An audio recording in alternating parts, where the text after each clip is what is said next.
Saudara-saudariku yang terkasih, pencinta renungan harian Katolik, Paroki Tomang, Gereja Maria Bunda Karmel yang terkasih.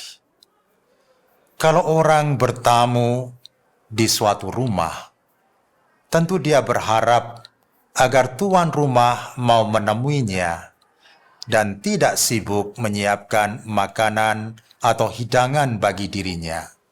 Meskipun itu juga penting. Karena kalau demikian, dia akan merasa kurang dihargai oleh sang tuan rumah. Menyiapkan hidangan itu adalah suatu yang baik. Tetapi terlalu sibuk menyiapkan hidangan sampai tidak ada waktu untuk menerima tamu, itu juga kurang bijaksana. Hal yang sama juga dialami oleh Yesus ketika dia dan para muridnya berkunjung di rumah Maria dan Marta.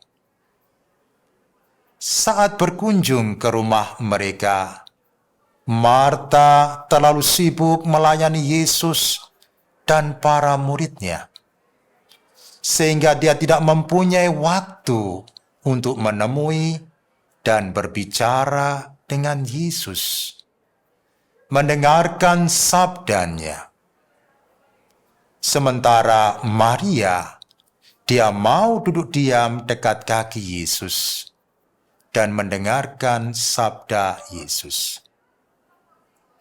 Inilah yang membuat Marta tidak suka kepada Maria, karena sementara dia sibuk melayani Yesus dan para muridnya, Maria malah duduk dan ngobrol bersama dengan Yesus. Ini yang membuat dia protes kepada Yesus. Tetapi Yesus malah menjawab, "Marta, Marta, engkau khawatir dan menyusahkan diri dengan banyak perkara. Tetapi hanya satu saja yang perlu. Maria telah memilih bagian yang terbaik, yang tidak dapat diambil daripadanya." Dengan mengatakan hal ini, Yesus sama sekali tidak bermaksud merendahkan apa yang dilakukan oleh Marta. Dia hanya mengajak Marta bersikap bijaksana. Tidak hanya menyibukkan diri dengan melayani Yesus dan para muridnya, tetapi hendaknya juga punya waktu untuk duduk dekat kaki Yesus, berbicara, ngobrol dari hati ke hati dengan Yesus, serta mendengarkan sabdanya. Apalagi Yesus tidak selalu hadir di rumah mereka.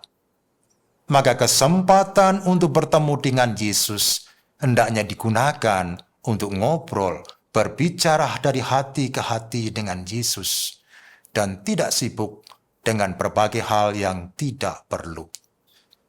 Saudara-saudariku yang dikasihi Tuhan, seperti Marta, tak jarang kita terlalu asik dengan pekerjaan dan pelayanan kita, sehingga kita lupa dan tidak punya waktu untuk duduk dekat kaki Tuhan, berdialog dari hati ke hati dengan Tuhan di dalam doa, dan mendengarkan sabdanya. Maka tidak mengherankan para saudara kalau kemudian kita mudah kelelahan, mudah putus asa, manakala kita mengalami kesulitan dan permasalahan di dalam pekerjaan maupun pelayanan kita. Sebaliknya, tidak jarang kita menghabiskan waktu kita untuk doa dan kegiatan rohani, sampai kita melupakan tanggung jawab kita untuk bekerja atau melayani keluarga, sehingga keluarga atau komunitas kita menjadi terlantar. Karena itu para saudara, kita perlu menyeimbangkan antara aktivitas doa dengan kerja atau pelayanan.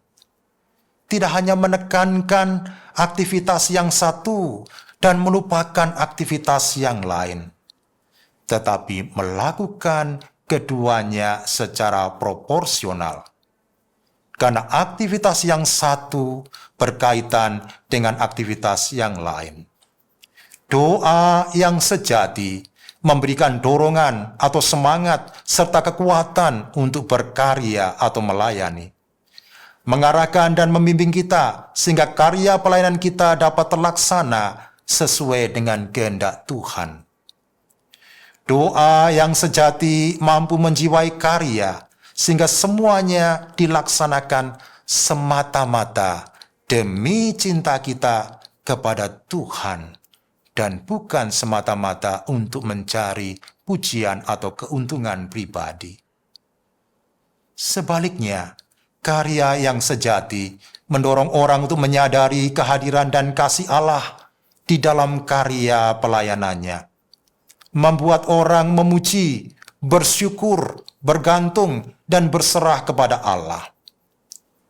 Doa tanpa karya atau pelayanan itu bukanlah doa yang sejati, tetapi suatu pelarian.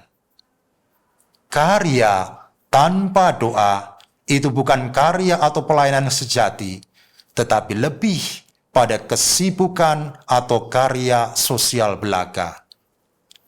Bila ada kesulitan dan tantangan, orang mudah putus asa.